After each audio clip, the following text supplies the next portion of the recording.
Big data is a term that was coined in the media not long ago when somebody noticed that there was a lot of data around and people were analyzing it. Actually, big data has very little to do with the data. The innovation, the real change, the discovery was how to analyze the data. Data are very important. There is more of it now than there was before. In fact, if you own a company or you work at a university, at the end of the year there's going to be way more data than there was at the beginning, even if nobody's in charge of creating more data. When there's an HR system put into place or a finance system, there's a little spigot that these things come with now that spew out data. So there's massive increases in data. But that's going to happen automatically. It's becoming commoditized. It's cheaper and cheaper and cheaper. You don't really have to do anything to create it. There's plenty of efforts where if you put in a little bit of effort, you can get way better data, but you don't have to do anything to get some data. The real question is, what do you do with all that information? And so in the last 20 years, in some respects the last several hundred years, we've really figured out what to do with the data. That's the innovation in big data.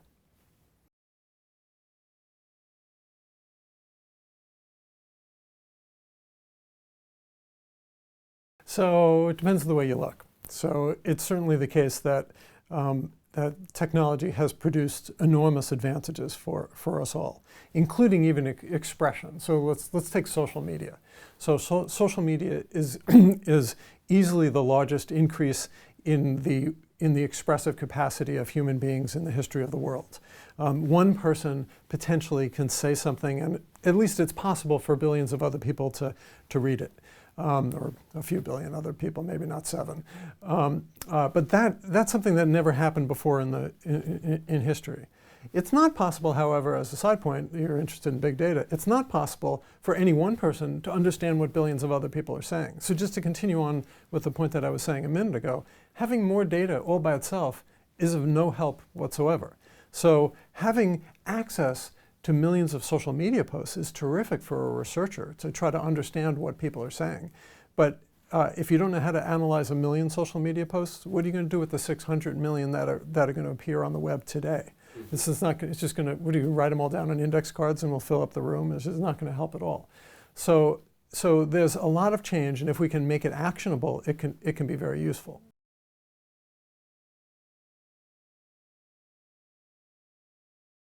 Well, it's causing us to outsource a lot of things. So I think we're going to stop asking third graders to memorize the capital of Montana. It's not really necessary anymore. We can ask a search engine, and Google or Bing or whatever it is can just tell us. I mean, it's true, they're not going to remember it as much, but they have limited capacities because they're human. And why not outsource the things they can outsource? We no longer require people to memorize books because we have books. We know how to read now. That's actually helpful. People used to worry that when we taught people how to read that they would lose certain skills, and they were absolutely right. We lost, I think Socrates even said that, right? So we definitely did lose those skills, and it was perfectly fine. But that enables us to take on other skills. So it's not like there's been a big change, we have to assess it. This is a river, and the river of change is constantly coming, and we have to negotiate where we're going to be and what's going to happen and which direction we're going to go and which way the water's flowing. And whatever decision we make, something is going to happen in the next 2 minutes that we're going to have to pay close attention to.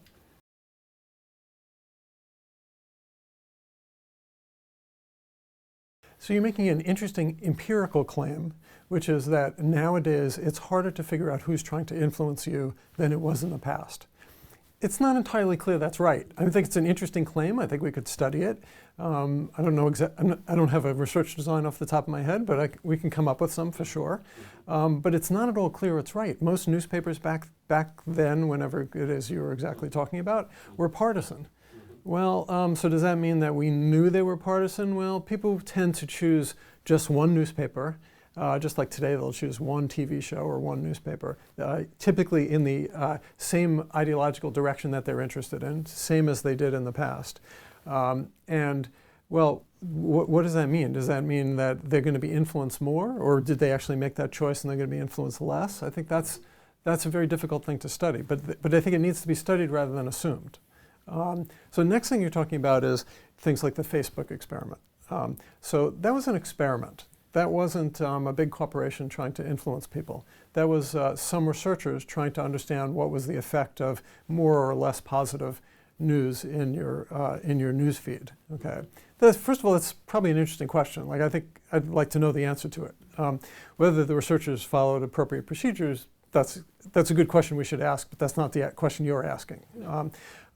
What they actually did was imperceptibly change the degree of positive and negative sentiment in these.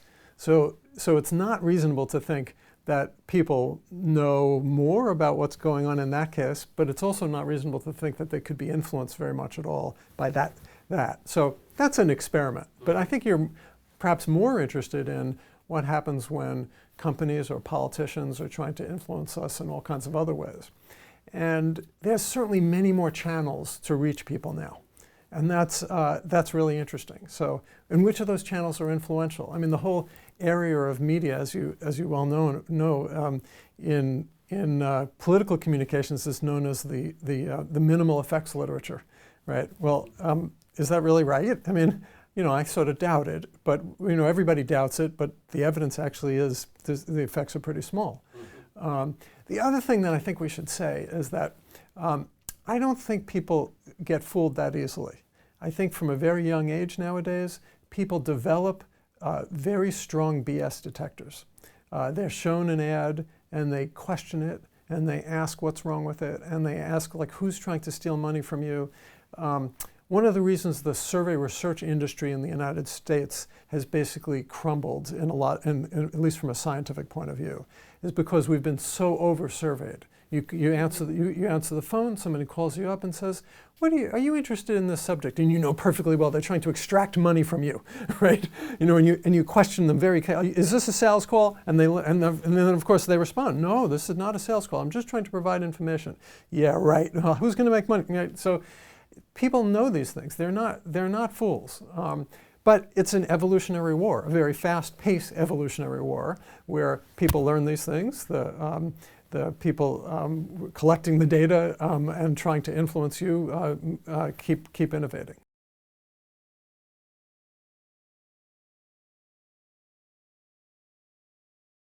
Well, so 2 points. First, if we could get everybody to follow terrific ethical standards, that'd be great. Second is nobody has any idea what those standards are. Right? Has there ever been a case in normative philosophy, ever, in which everybody is unanimous and stays unanimous? I doubt there's ever been a case. In that respect, like, please name some progress we've made in normative philosophy over the last 2,500 years, right? That's not what philosophy is about, right? So it's not possible to actually come up with a set of standards that everyone agrees with. So I don't know what we do about implementing it. Okay. Well, nevertheless, we do have public policies, right? And we make majority decisions and we influence them. The current state of public policy is a problem. Okay, now you raised one problem. Let me phrase it in a completely different way. If I, in a university, collect data, and I have to follow the IRB, as you just mentioned. I have to follow standard rules, U.S. law, as encoded in IRB practices. I write a proposal and I send it, before I do the research, I send it to the IRB and they tell me whether it's okay, and I have to take online training and all this stuff. Okay. If, however, I leave the university, I join a private company, former private company, whatever, and I do exactly the same research, I don't have to ask anybody. There's laws that apply, but they are way more lax. I can do things in companies that I would never dream of doing in academia. Okay. So I don't know what's right here, but the idea that one group of people who are trying to learn knowledge that would benefit the world has to follow these quite stringent rules, and another group of people whose job it is to extract as much money as they can from people. That's their job. If they don't do that, they get fired by their stockholders. That's they may be moral, upstanding citizens, but that's their goal, right? They have much less stringent rules. So that doesn't seem right. I'm not proposing new IRB IRBs for companies, I don't think that's right either. But we have to figure out how to do this.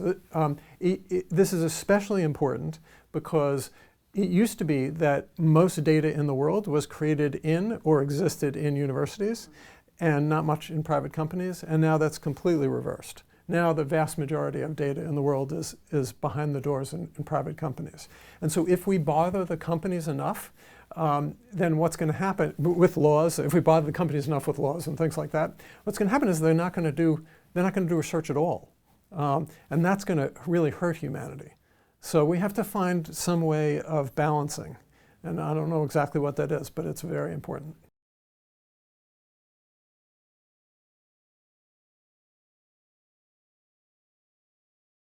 Well, actions have to be taken by somebody all the time, right? There's this river of change that's going on.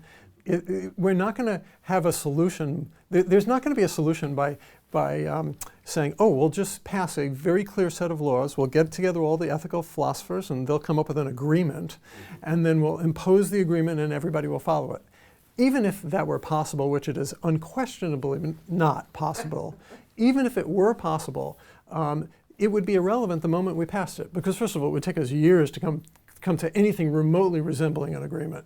And by that time, like the whole landscape of the kinds of information we collect will be completely different.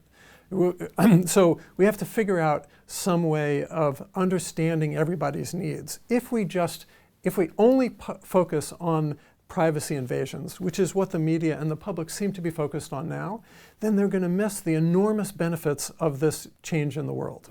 All right? Literally, millions of people would live longer, healthier, and happier lives if we shared data more. Okay, so if you want to protect your privacy, that's a fine goal. Okay, but I think you might also like to live longer, happier, healthier lives. That's another goal. Actually, the two sometimes conflict. What do we do in those cases? That's the difficult situation.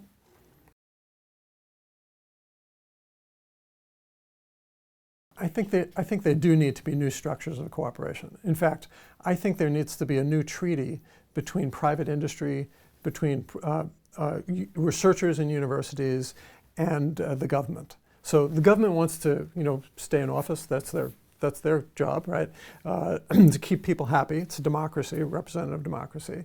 They're protecting privacy of people. The researchers need access to data in order to learn new things. The companies need to make money. So what does making money mean in this case?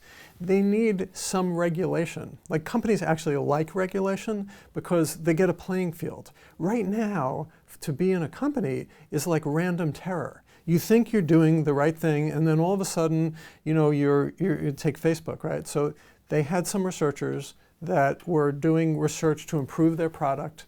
They learned something that might be valuable for the public. They publish it, and then the world comes down on them, right? And people are like signing up for Facebook less often, so they're like losing money because they're trying to make some researchers in their company happy. What they need is, what would be great for them is a set of rules that they could follow, and it's like a playing field. It's hard to have a game unless you know what the playing field is. That's the benefit of regulation. Okay, nobody really wants regulation. That's not the regulations they want, of course. But having some kind of playing field so that you knew what the rules were would be very, very welcome by many companies. And so somehow it would be great to have a new treaty between the three parts. All three parts have something they could get. I think companies should be given free rein in certain areas if they're making their data available. If they're not making their data available, then why should they be given this rein? They need to make their data available so that researchers in companies and in universities could learn from it for the benefit of society. Okay, that could be a treaty that potentially, anyway, could be negotiated.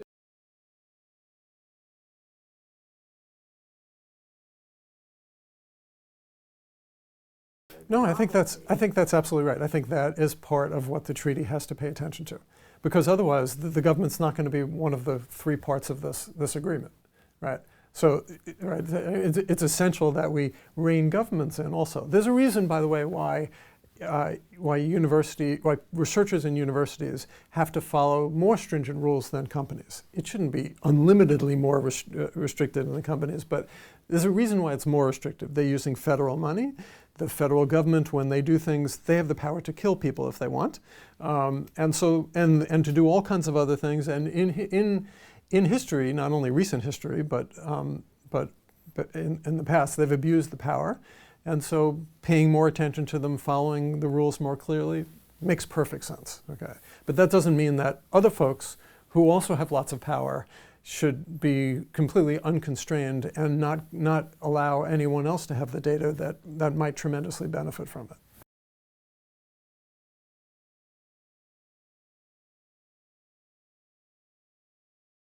I mentioned that one social media post could be read by billions of people. However, it is not possible for any one of those billions of people to understand what billions of other people are saying.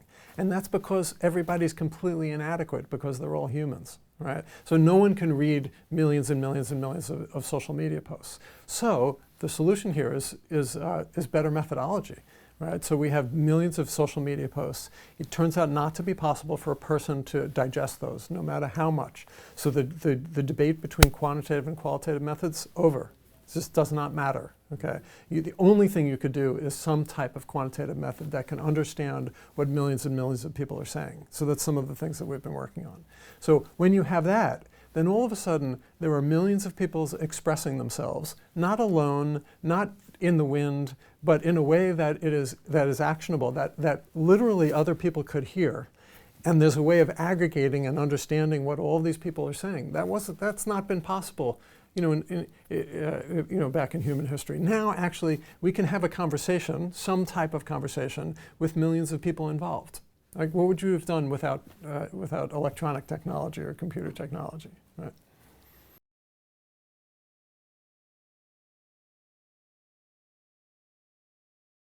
So I think the informal changes are definitely happening all the time. We can now understand what millions of people are saying. More and more, those facts are getting out that it's possible to understand what millions of people are saying. There's many different types of conversations that are going on. Should there be, as you're asking, changes in the formal institutions of government? There could be, but I don't think it matters that much. I think no matter what the institutions of governments are, politicians will always work as hard as possible to try to use those institutions and all available technology to influence people and to try to get elected and persuade people that their policies are correct. It's just what we would want.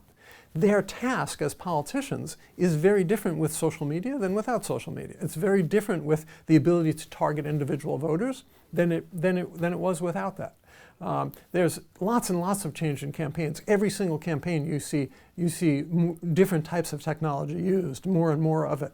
We can count on the people whose job it is whose job depends upon this to pay the most attention to these. And sometimes the Republicans do it more than the Democrats, and sometimes the Democrats do it more than the Republicans. But whoever does it less catches up for sure in the next election.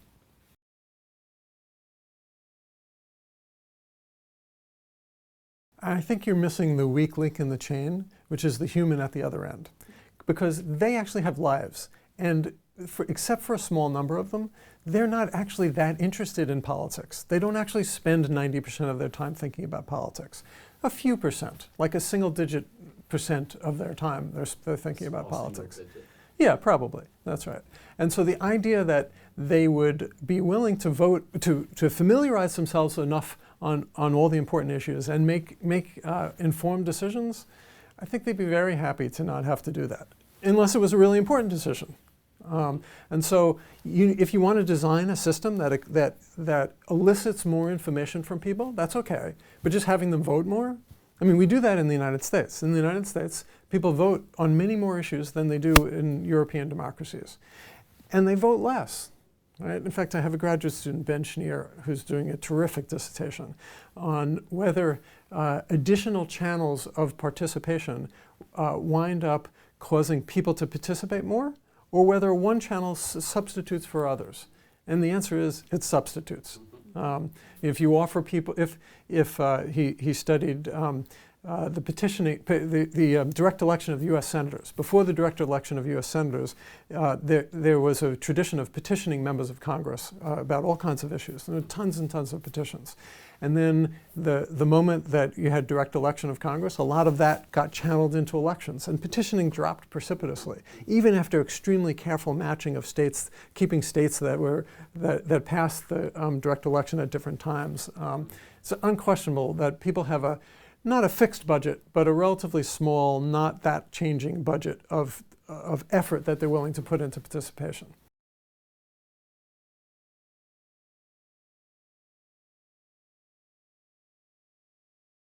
Maybe it's not only the talking part of the conversation, maybe it's also the doing part of the conversation. So we studied censorship in China. And what everybody had thought was being censored, what we'd thought was being censored, was criticism of the government and the policies and the leaders. Turns out to be totally false.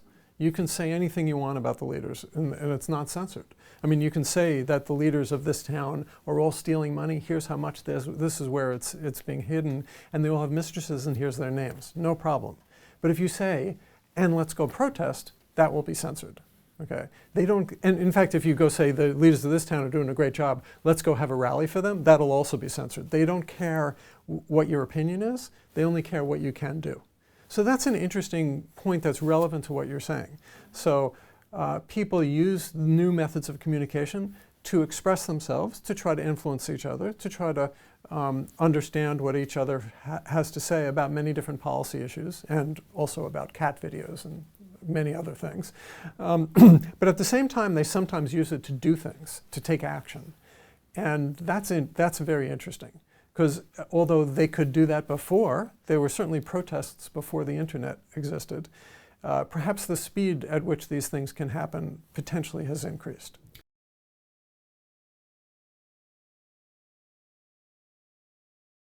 Pretty much every government in the world censors the internet to some degree about some things. Some governments censor it with respect to collective action, and some don't. But I'm sure that they all pay attention to the collective action. I mean, I'm sure we see it. I mean, you probably see it in your own department, right? If your own department is furious about something with the dean, but they disagree among themselves, I'm sure the dean smiles at you, you know, because he or she knows there's nothing they need to do, because it's sort of self-correcting. But if you're all pointed in the same direction, that's a really big deal. Right, then they have to pay attention. It's the same thing. It's exactly the same. If the entire faculty thinks the same thing, the administration is going to have to pay attention.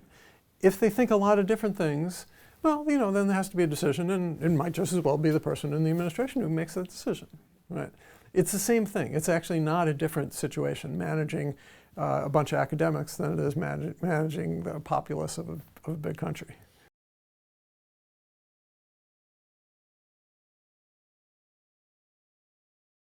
So there's some things we can predict and some things we can't predict. I don't think you can take the substance of the issue and say, oh, that's the one on which you could build a revolution. Right. Because think of issues that have, let's say, issues that are mainstays or issues that have come up in U.S. presidential elections, let's say, right? You can go back to the 50s, Kimoy and Matsu. Where are those places, right? Or burning of the American flag. That's an issue that we're going to decide the American presidential election on the basis of. I mean, you could go on and on and on. I think that's really important. That means that it's possible for politicians to use almost any substantive policy or change or event to hang a revolution on, to make a cause. I mean, in the last election, I think you had people arguing sort of the opposite of what they thought on some big issues in order to make a case. So the politics is not constrained by the truth. I mean, I think actually in politics, the truth is one of many considerations, and it's treated that way. So I don't think we can predict on that basis, but we can predict some things on other bases. Well, it is not difficult to predict a lot of what people do. So my guess is except for coming here, you probably follow the same path to work every day. Right, with small deviations. You probably eat in the same place and you probably make the same choices about what food you have. you probably make the same political choices. And you know what? It's not only you. It's like everybody else too. So people are actually quite predictable. I mean, take U.S. presidential elections. It's not difficult to predict the outcome of the presidential election. The first time I did this was in 1988 and then 1992. It was really quite straightforward. In fact, most elections you can predict, most visible elections anyway, you can predict within plus or minus 5 or 6 percentage points. It's really not that big a deal. It's not that big a deal. That's not perfect. That's not going to tell you exactly who's going to be elected. And if it's, if the prediction is 51%, then either person can be elected. But if we say it's 52%, it's not going to be 75% for a candidate. Like with very, very, very high probability, it's not going to be 75%. So we actually know a ton. And the reason why we know a ton is because people are predictable. Why are people predictable? Because they're actually relatively stable. They do things for reasons. They do things, it makes sense. They don't flit about and not think about things. And so therefore that's where the predictability of things come from. So yes, absolutely, people are quite predictable. And that's useful in a lot of respects, useful for businesses, right? And be able to provide you the ads that might cause you to buy something, or might be useful for you in making a choice about whether to buy something. And it's useful for us researchers trying to figure out what the heck's going on.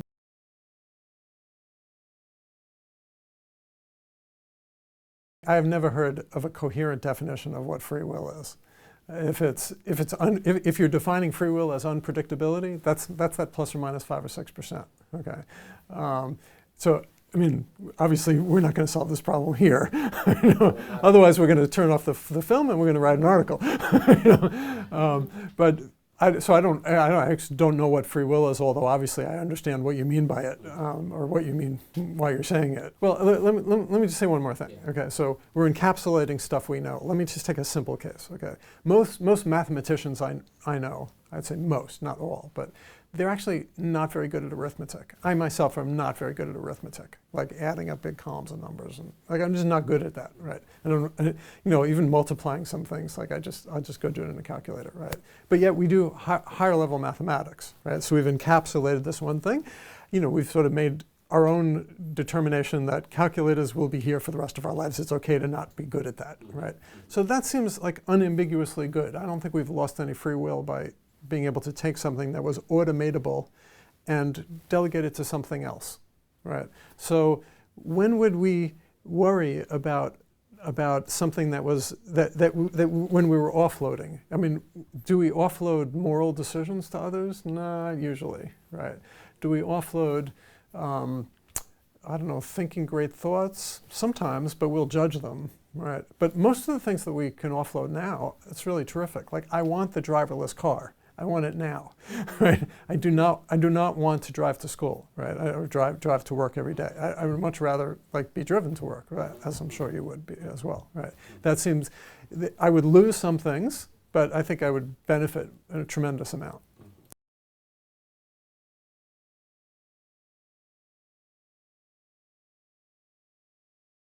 So we're pretty bad at figuring out what it's going to be like in the future. I mean, we can guess, but we might be wrong. But we can look backwards, right?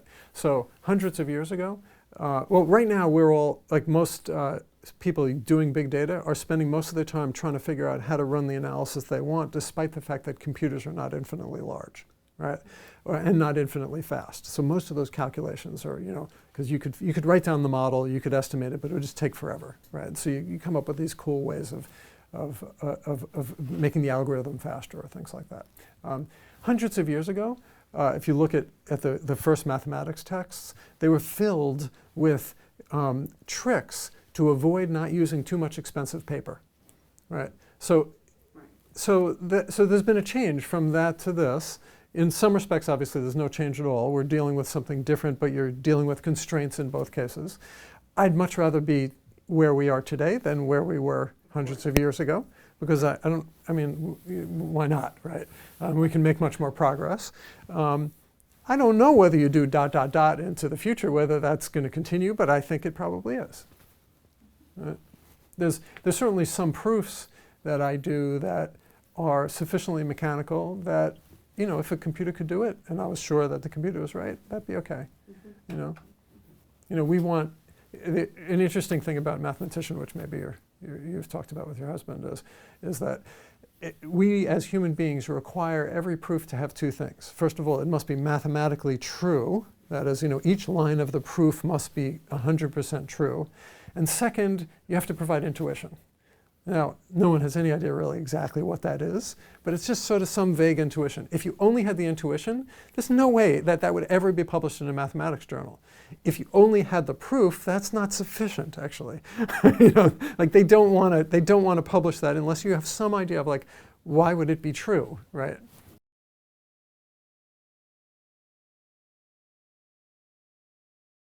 I agree. I think emergence is incredibly important in a lot of different areas. We don't even know if it is a thing or it's a whole lot of different things. Or, I mean, if it were a thing, that would be an incredibly important discovery. It does feel like a thing, but it may just be that our intuition puts together two things that are unlike each other. But in area after area, if you study the component parts, you're not going to get to the whole. Or at least we don't know how to get to the whole. And so we say it sort of emerges, right?